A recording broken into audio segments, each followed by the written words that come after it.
Hello, I am Claire Jones. I will be talking to you about how the socio-educational status and location of schools in regional and remote New South Wales public schools impacts the achievement of Year 5 Aboriginal and Torres Strait Islander students. I will focus on the improvement and achievement of reading for Year 5 students in 2019. 4 schools have been selected to base my research. Data can be quantitative or qualitative. The data collected and examined in this presentation is secondary quantitative data collected from government sources, including NAPLAN data from the My School website, National Assessment Programme National Report, and Closing the Gap report. All of the data is available in the public domain. A data-driven decision-making framework and strategic plan is recommended to help improve achievement outcomes for Aboriginal and Torres Strait Islander students. The 4 schools are based in regional and remote New South Wales and have a significant number of Indigenous students enrolled. School T is inner regional, School M is outer regional, School B is remote, and School W is very remote. The pie chart shows the number and percentage of girls and boys enrolled, the percentage of Indigenous students, and students with a language background other than English. The index of community socio-educational advantage value and the distribution of socio-educational advantage represents the scale of socio-educational advantage of the school's students. The median ICSEA index value is 1000 and ranges from 500 to 1300. The lower the index value, the lower the socio-educational advantage. School T has an ICSEA index value of 746 and is in the 2nd percentile. This means School T is more educationally advantaged than 2% of schools in Australia and educationally disadvantaged than 98% of schools in Australia. School M has an ICSEA index value of 863 and is in the 5th percentile. School B has an ICSEA index value of 732 and is in the 1st percentile. School W has an ICSEA index value of 620 and is in the 0 percentile.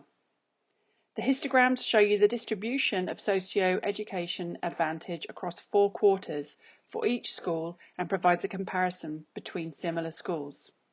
The grey columns represent the 4 quarters of Australia's socio-educational distribution. The blue columns show the percentage of each of the quarters for the school.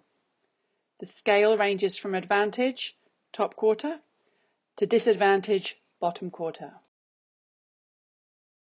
These are average NAPLAN results for Year 3 students in 2017 and Year 5 students in 2019 for each school.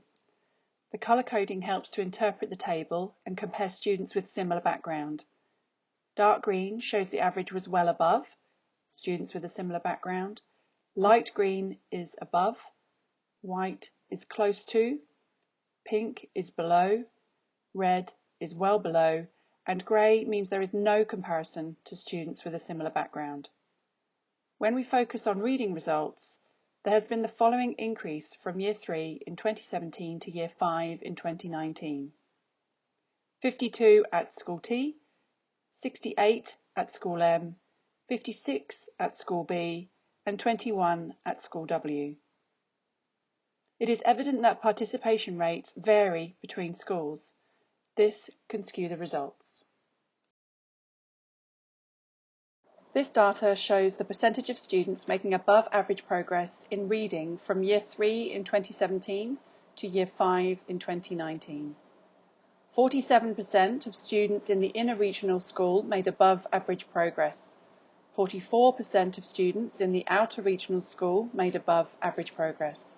24% of students in the remote school made above average progress. There is no data available for this cohort in the very remote school. The line graphs illustrate the student progress in reading at the 4 schools from Year 3 in 2017 to Year 5 in 2019. The blue line shows the school's progress and the yellow line is the progress of students from similar backgrounds. The mean achievement score in Year 5 NAPLAN reading in 2019 was lower amongst Indigenous students in New South Wales and Australia.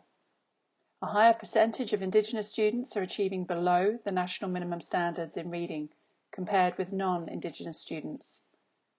A higher percentage of non-Indigenous students are achieving at or above the national minimum standards in reading, compared with Indigenous students.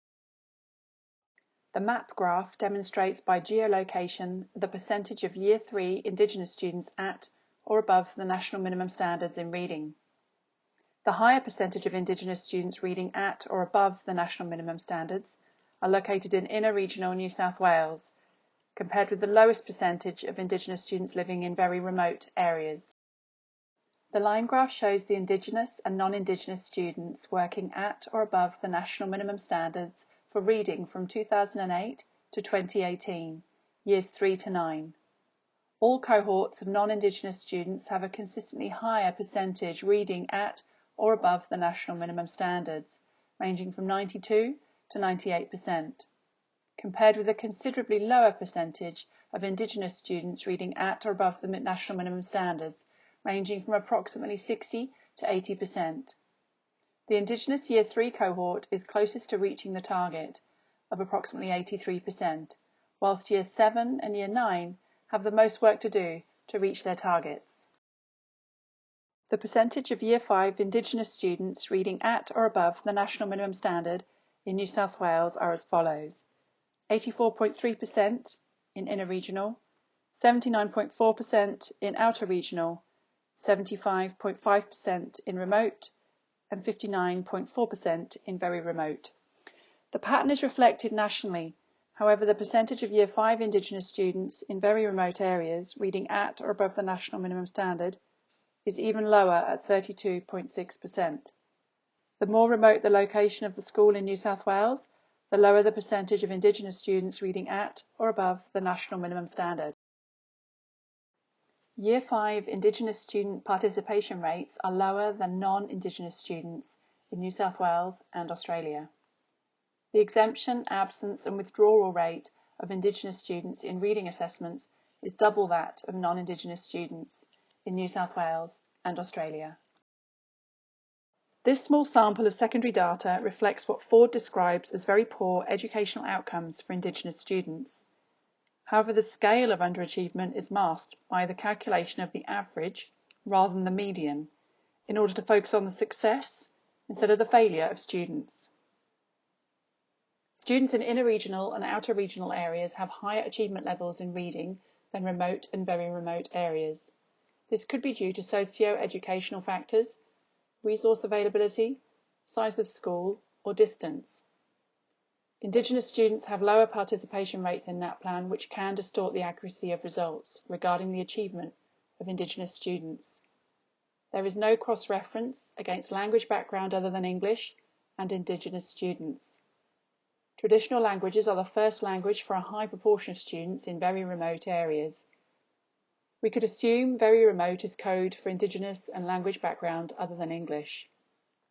There has been some progress towards closing the gap between Indigenous and non-Indigenous students. However, there is still some way to go to halve the gap. Secondary quantitative data provides limited information. A broader sample of schools could be researched to provide a deeper understanding. NAPLAN is a diagnostic assessment that takes place annually over 1 week for years 3, 5, 7 and 9.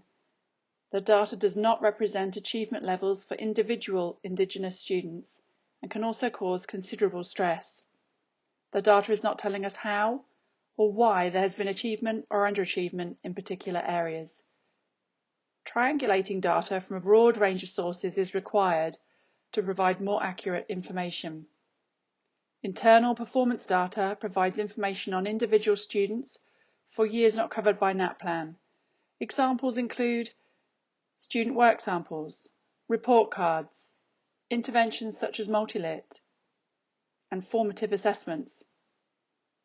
The gap between Indigenous and non-Indigenous students at the state and national level could be a result of culturally inappropriate curriculum content. This is a 4-stage cyclical plan using data-driven decision-making to improve instruction and reading levels for primary students. Based on Easton's cycle of inquiry, there is no fixed starting point and educators can join the cycle at any point. Stage 1. Identify the problem. using a combination of primary and secondary, qualitative and quantitative data to gain a deeper understanding. Stage 2, identification of solutions by encouraging staff to work collaboratively and complete professional learning. Encourage the involvement of families and elders. Personalise student learning and set high expectations. Develop culturally responsive pedagogies, employ Indigenous staff, engage with Aboriginal communities and encourage Aboriginal voice. Students learn to use their data to set their own goals. Stage 3, monitor student progress. Continue to collect student learning data from various sources, work samples, formative assessments, NAPLAN results, reading benchmark, reading eggs, mini-lit and multi-lit programs. Stage 4, reflect by keeping up to date with recent research, identifying new methods of analysis and new possible solutions.